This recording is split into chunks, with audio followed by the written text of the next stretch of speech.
out for the leaders in the boulevard. Watch out for the readers in the courtyard. I ain't gonna fake it, I come through. I keep on working, what about you? Stand up for the heroes and the avant-garde. Heads up, cause the rebels got the best card. Real world ready, Forbes in review. It's all in my hands, what about you?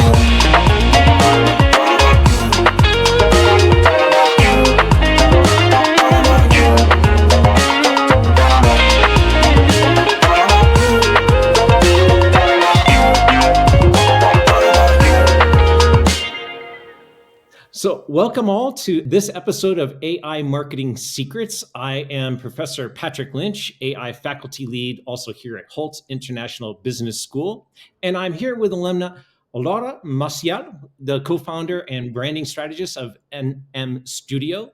And today we're going to be discussing marketing secrets. This is a fascinating topic, whether you consider yourself a marketer or not, to discover all the ways that AI might be able to help your business and look at how it's shaping the future of work. For full credit to the administrative team here at Hult in proposing this fascinating topic and linking us up to explore the different ways that it's enabling success. I know that Laura today is going to be able to explain a number of things that she is doing in her career and how it's helping her both open doors through more creative problem solving and growth for everyone. I think this will be important for your career journey as well. And so welcome, Laura. Thank you so much, Professor, for that warm welcome. Hi, everyone. I'm Laura. And yeah, as Professor said, I am an alumni. I graduated from Hult 2023. I did an international business master, and I did the international marketing master as well. So I'm very, very excited to be here. Thank you so much for the opportunity, Professor. Well, I wanted to start out there, in fact, to ask you a little bit about your degree, your master's in international marketing that you had at Hult, and what sort of ways did that influence your current approaches on how you're using that for branding and marketing strategies with NM Studio? Yeah, well, my time at Hult definitely influenced my approach on branding and marketing strategies at NM. Well, first and foremost, that is where I actually met my co-founder, Camila. So really, without her, there would be no NM Studio, right? But getting on topic here, I do believe specifically that MIM really teaches us to really think outside the box. I mean, branding is something so abstract, right? Yet, as a creative professional, you have so much space to create, to relate, and to be relevant, right? So they really teach you to think, the unthinkable. Marketing strategies really are the epitome of fun, right? When we brainstorm strategies for NM, we really sit there and look at each other and say, what is the craziest thing you can think about? Or what would never ever work together? And guess what? Sometimes when you do answer, that second question, that is when your strategy starts coming together. Right. So I remember specifically sitting in Dr. Karen Pang's class in consumer behavior. If you did do the MIM in Boston, Dr. P. So anyway, she was introducing the concept of brand collaborations. Really, we were exploring that white space in the market using two brands, right? So, we sit there a bit looking at everyone kind of overwhelmed. We have a gazillion brands out there. How are you supposed to choose two and do some sort of devise a strategy, So, she goes on being Dr. P, and then she says, you know what, guys, just have fun with this. Everything is possible. She had told us a story about having a previous student do a collaboration between McDonald's and Mandarin Oriental Hotel. Okay, so when she said this, Prof B, I literally looked at myself and I was, okay, Laura, okay, you just have to flow with this, right? So at that exact moment, that's where it really sets in. Marketing is just about owning it. You just have to go out there, own your idea. So that's a bit what I really want to, capture here in our episode today. So AI is really just about owning what you do with it, right? And staying open. So I think that's a very good topic to set out here. That's a great advice. And I think that it's a testament to Hult that we are, of course, the business school for those who do.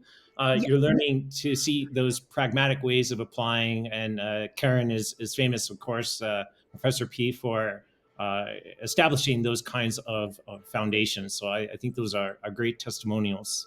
Talking about AI and marketing secrets and all that good stuff, how do you really see AI transforming the marketing landscape in the next 5 to 10 years? Yeah, like wow, 5 to 10 years. It seems like a really long time, and of course it is. But it's important to remember that while we're talking about these AI marketing secrets, it's still a means to an end. So these are really just tools, and AI is being used to fulfill still customer centric solutions or strategies. And there's certainly some irrational exuberance out there about what AI can do. And these are really just platforms and tools. So it's important to stay grounded and focused still on the customer, knowing all the while that there's important trends that we need to pay attention to. I think I can see at least three important things over the next 5 years that should emerge. And it's first that we're shifting now toward this hyper personalization. And that means that everyone can reach out and understand more, that when you're online and you're connected, which most of us are, you're sharing data. And data has really always been the foundation that companies have been tapping into to better understand their customers. But now these tools may help us understand their lifestyles in deeper and more intimate ways, to better understand their preferences. And so, especially over this next time period for hyper personalization, we're going to see how real time data and more predictive analytics will help craft marketing messages much more at an individual level than even previously. For example, you think of the ways that Netflix or Spotify is making recommendations for things that you like. It's still today a pretty broad brush. These tools will become more sophisticated so that they are much more individualized to your personal preferences. And so that's really a first trend to look at. A second trend that we should watch over the next 5 to 10 years is really shifting from targeting to anticipating. This gets into that predictive analytics part. So in the past, of course, we've been using data even more so today than before, but now we'll be able to anticipate those needs in ways that we really haven't. So if you're maybe moving house, or you have a child that's about to go into college, all of us know something about that, you have new needs and different opportunities for companies to fulfill those needs. And so I believe that we're going to see much more on anticipating those needs and shifting from broad targeting much more to some of these predictive kind of anticipatory marketing techniques that will help the customer journey. And a third thing that I'm watching is this rise of conversational marketing with AI agents. And so I know that all of us are really tired on for example, when I call up my bank, I have to say, press 1 if I want to do this, or 2 if I want to do that. And how many times is it that none of those options are really why we're calling? Wouldn't it be better if the AI could help understand what my needs are using much more natural language, the way that you're seeing today? We can converse with a chatbot and have a solution that's really particular to my interests at the time. In this way, we're seeing much more sort of co-creative experiences with companies and customers that will really be much better and on point. And so what we're seeing now is this shift to this post-digital world. We're moving from omni-channel, which means that we want to reach customers across different touch points, whether it's in person or online, to much more what you're now seeing more opti-channel, trying to optimize whatever that touch point. And in fact, there's a great blog post on Hult's website about this from a previous conversation with Professor P and some experts that I would recommend everyone to go and check out.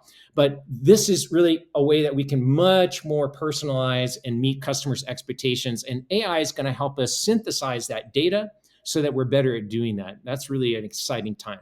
One of the things that we talked about, I know that you're doing every day with NN Studio, is much more on seeing ways that AI can help you with your content creation and different ways that you're using it, especially with your visual imagery like photo shoots and videos. Can you tell us a little bit more on the ways that you see AI augmenting that process for you? Yeah. So mostly in NM, me and Camila, we like to take our own photos.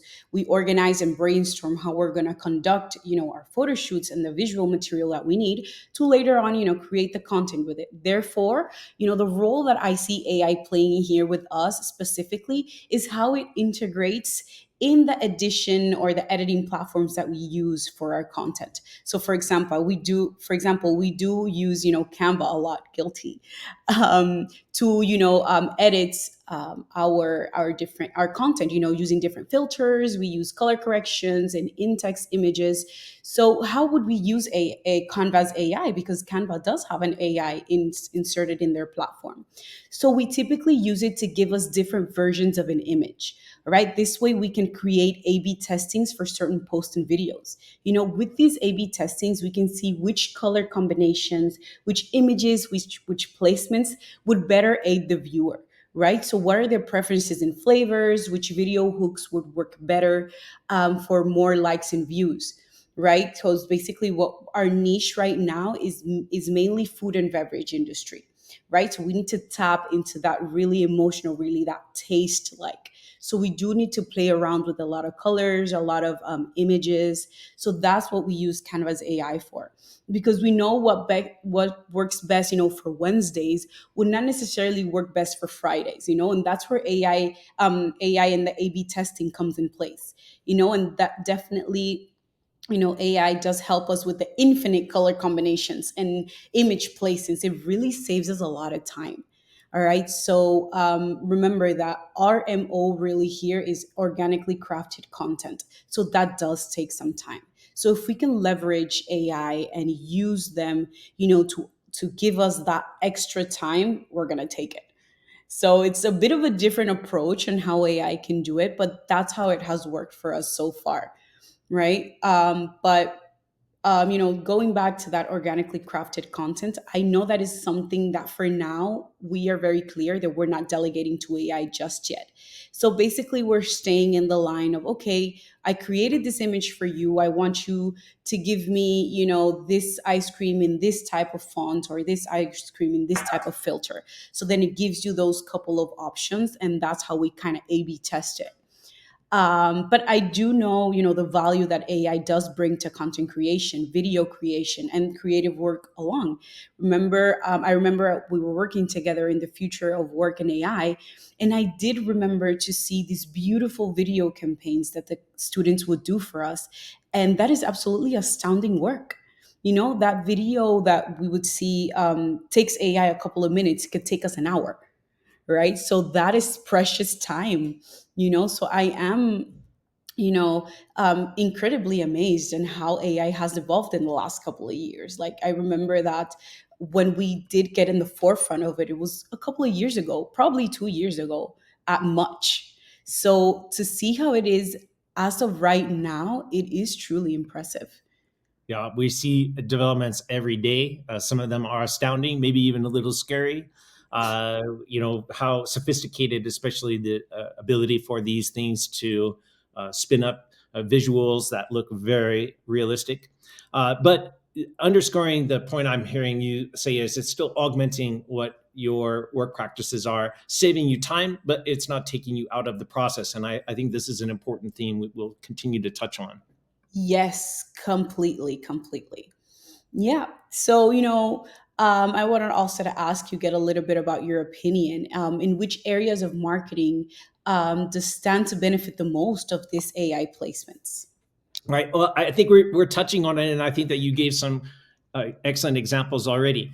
Again, we're building on the foundation really of the era around big data and analytics. It's still with us. It's just that we have new tools for us to apply the data and understand those things. And so we see marketers maybe moving more out of the periphery. There was a time, if you can believe it, that marketing was considered a cost center, Yeah. much more to a revenue center, and where marketing is at the core of what a company is doing in concert with sales, customer service, and even operations for the fulfillment of their functions. And so we're going to continue to see that. But one of the biggest benefits that AI is going to have for marketing is in how it's enhancing its marketers' delivery, companies' delivery of personalized experiences for customers, and continuing to connect in a more meaningful way in the things that they're looking for. So moving more from that kind of product centered, where we'd have a product, we're talking about its features. Now we're talking about the personal benefits of the product much more, because we have ways to telling those stories. And I think that's really going to be a shift. This means, as we said before, an AI chatbot 24/7 can have a much more natural way of interacting with the customer and getting what it is that they need answered better than maybe waiting on hold. And certainly, let's get away from those phone trees. I'm so tired of having sort of generic responses right there. And so I see the way that you have described. We will continue to adopt tools in marketing to apply for these kinds of functional things that we're doing. And this means that the marketer's job is expanding. So perhaps even in your example, in the past, you might have to tap on someone else's expertise in order to get an image created or even posting online. But we saw, and in those classes, the AI in marketing classes, for example, students can produce very professional looking videos that are usually good enough. And I would hasten to say most of us are now consuming some kind of analytics, or excuse me, some kind of visual in social media that's probably been touched by AI, and it looks very convincing. And so the marketer's role now, one person can be responsible for more of those tasks, and they can be very professional. So three things here that stand out to me. Applying the data means that marketers will be looking at more customer insights and getting more information about customers in their markets, more for their own use. More for that content creation, exactly like you said, is a second way that marketers are going to be applying AI. So, having more sophisticated imagery or more professional looking imagery. And third, in the process of applying and maybe for advertising or even media buying.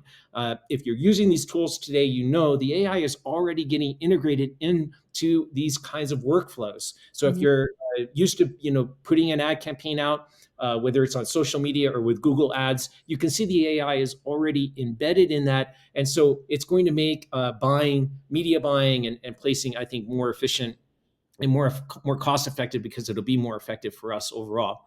And so we're already seeing this today. There are a lot of unknowns on how AI is going to change the marketer's role, but we could see, like we have seen in some other professions, there's already data that these tools help customer service agents become much more effective because they're more efficient in their role. Like up to 50% of their time can be saved by having the AI answer routine tasks. And that means there'll be more opportunities for marketers like you, Laura, to apply your creative thinking.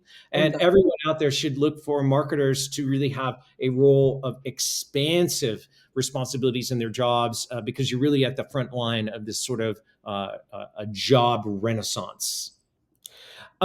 I wanted to shift a bit here on, are you seeing, in fact, ways that you are already using the AI to enhance the ways that you're serving your customers, either through engagement or more personalization? What are some of the things that you, if you're not doing them yet, that you anticipate doing?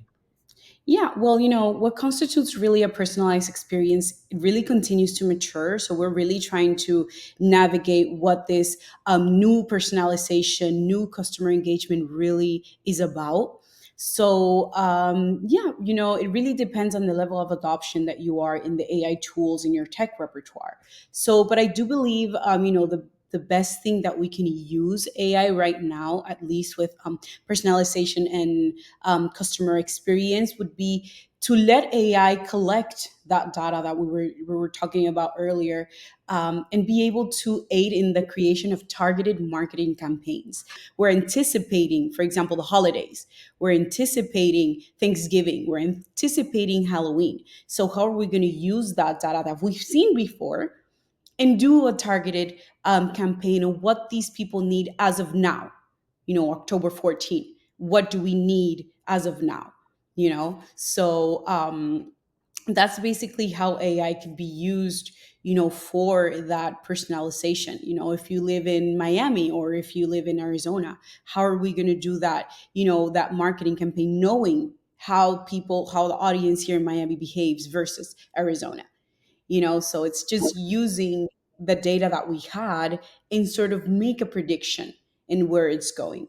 So in that way, we can make your customer journey or your customer experience even richer. I hope so. I'm looking forward to it. So whether we think of this as hyper personalization or just optimizing better what we're doing, I think that the tools will continue to evolve and mature in these ways. That's really an exciting thing. Yeah, exactly. Of course. So, let's go ahead and shift a bit here and go towards what skills we might need, to really grow in this area. So, what skills and knowledge do you aim for HALT students to develop in relation to AI powered marketing? And how can you see AI shaping their future careers? It's such an important topic, and I hope everyone that stayed with us through this episode to this point is taking heed. Andrew N, who is the founder of Deep Learning AI and also the co-founder of Coursera, has likened AI to that of electricity, that it literally revolutionized every single industry. And we expect that to happen across the next several years for all industries, not just marketers. But when we look across the global trends, the World Economic Forum has also been on the forefront on anticipating what are the skills that are needed. And there are three: analytical thinking, AI, big data, and creative thinking. I know marketers are really excited about that third one, but let's talk about those first two.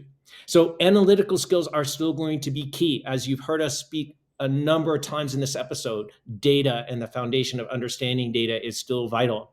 And we have to make sure that we have quality data and understanding it. So, indeed, the tools will get more sophisticated. We'll have access to more information. That means that we need to enhance our skills to be able to collect, clean, and analyze that data. So, understanding things like Tableau or Google Analytics, or at the base, maybe even SQL, if you're still working with standard databases to extract data and manipulate it, is still going to be very important. I think for marketers as well as other workers, really, no matter what it is that you're doing. The second are developing those AI skills. And so, what we mean by this is these AI driven capabilities are going to be fortifying all kinds of products and software that we're using to get our jobs done. Things like HubSpot or Hootsuite or Adobe. You mentioned Canvas earlier. All of these tools will have new ways of utilizing the AI. And so, we should upskill ourselves on how we can collaborate. I recommend starting simple. You can go to Coursera and look at courses on prompt engineering, for example, which are just going to enhance your skills on ways that you can ask better questions of the AI and understand the ways that it's working. By doing that, whether you're using a traditional chatbot or some of the features that will be embedded into workflow in the kinds of tools that we're using, like Salesforce or like HubSpot, you'll be better for it because you'll get more out of the collaboration that way. So I recommend upskilling in that way. And the third, the most exciting, of course, for the marketers is maybe enhancing creative thinking. So AI is super great at the data analysis, but you're still going to be left with what do we do next? And that requires much more of that human element that we've been talking about. Don't take yourself out of that process. And so you can strengthen your skills with building your creativity. You can do that through looking at trainings that use scenarios and tap into role play or gamification or simulation. Again, I had a TED talk on this just this summer. I recommend maybe listening to that. But you can automate those kinds of processes so many of your routine tasks will be easier. You will still need to tap into your creative abilities. So practice using scenarios and applying it in different ways that you could anticipate using it. Then when those things come about, you'll be even better for it. And that can make your campaign as a marketer or really a professional, no matter what you're doing, I think a little bit better. Companies need you as a translator role. What I mean by this is as these systems get in place, the data show initially there's a lot of attention on the technical side. They're hiring people like data scientists or they're hiring statisticians. Once those processes get embedded, do you know who they're hiring? They're hiring MBAs, they're hiring MIBs, they're hiring MIMs because it's we who have the creative capacity to ask the what if questions. How can we use this data? How can we use this AI to solve a customer problem? That is an important role. And you'll see as the next few years unfold how important those skills are. And I hope that everyone leans into those and you'll be a better professional for it. Yeah, I agree completely. We're going to be a much more rounded professional because of that. So, yeah, I agree. Well, do you have some other things that you're seeing? Any other advice that you would also give to the students from your perspective? Yeah, so I actually have a couple for you guys. So, going in that same streamline of human AI collaboration, we need to embrace that collaboration. We were talking about brand collaborations before, as soon as we started the podcast. So, make think of yourself or as AI as a collaboration. We really need to embrace this. All right, so we know AI is a powerful tool, but it is not here to replace our human creativity and emotional intelligence. I want you guys to make sure you understand this concept of emotional intelligence because we, as marketers or aspiring marketing professionals, we need to focus on sharpening and honing the skills that AI cannot really replicate, which is storytelling, empathy, understanding complex human behaviors. That is something we come with. So that is something that if AI can handle, as we've been speaking, the data, analytics, and automation, it is up to us to create those meaningful connections with the consumers, right? So the future of marketing is about using AI to augment our abilities, not replace them. So that is one important piece of advice. Stay curious and adaptable would be my second one. Marketing trends in landscapes are changing incredibly fast, and AI is definitely in the driver's seat as we have been talking. So we you guys need to take some time and dwell on these new tools that emerge. Stay curious. Right. Third one, be build strong ethical frameworks. We were talking about data privacy before. With the commodities and advances of AI comes a lot of questions about ethics. So we really need to just make sure then it's important to think critically in how AI is used in our campaigns. Ensure our strategies are not only effective but also ethical. Building trust with your audience will be the most important thing ever right now. All right. Fourth one, develop emotional intelligence and cultural awareness. Remember, AI can analyze behavior, but it cannot understand cultural distinctions and emotional drivers. That is where we come in, and that is where specifically us that come from such a international mindset, from Holt, that's where we strive the most. So that is one of the things we really need to tap on. And also, one last one would be leverage AI for personalization. So, as we mentioned before, AI is a great tool to leverage past consumer behavior and patterns to be able to predict those future preferences. So, learning how to leverage that data really is going to give a way to building strong relationships with your audience and improve that brand loyalty. So, key here to take away: stay proactive and never stop learning. The best marketers will be those who blend AI with human insight, creativity, and ethical leadership. Yeah, so true. And so many of the platforms are there to help you upskill in these areas. So no matter which one you're using, I encourage you to tap into that, take advantage of that, so that you can continue to learn and explore. And it's okay to feel like this is moving fast. You're not alone. If someone tells you they know what tomorrow will bring, maybe they have a bridge to sell you as well. So we're all exploring this together. For So sure. Laura, thank you so much for joining us today and sharing this perspective, especially from as an alum of Hult, and all of the viewers and listeners out there for tuning in. We're so pleased that you could join us today for this important topic. Hey, let's continue the conversation.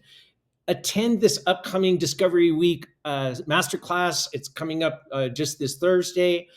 We also have a applications workshop this Friday. There's lots of events that are happening. Even tomorrow, we have the virtual Discovery Day that the team has put together. So if you're tuning in, don't miss out on these important things. Please visit hult.edu/discovery for more on that. In this masterclass that's coming up this week, we're looking at other ways that marketing is being revolutionized with AI. We'll dive into these kinds of topics and look at some other examples that you can walk away with some things that you might be able to use, and also some new ideas on how these things are being applied. And so I encourage you to tap into that and see how it might transform even what you're doing day to day. Thank you Yeah, so much, Laura. of course. Thank you so much for having me, Professor. Thank you, everyone, for tuning in, and we'll hope to see you later.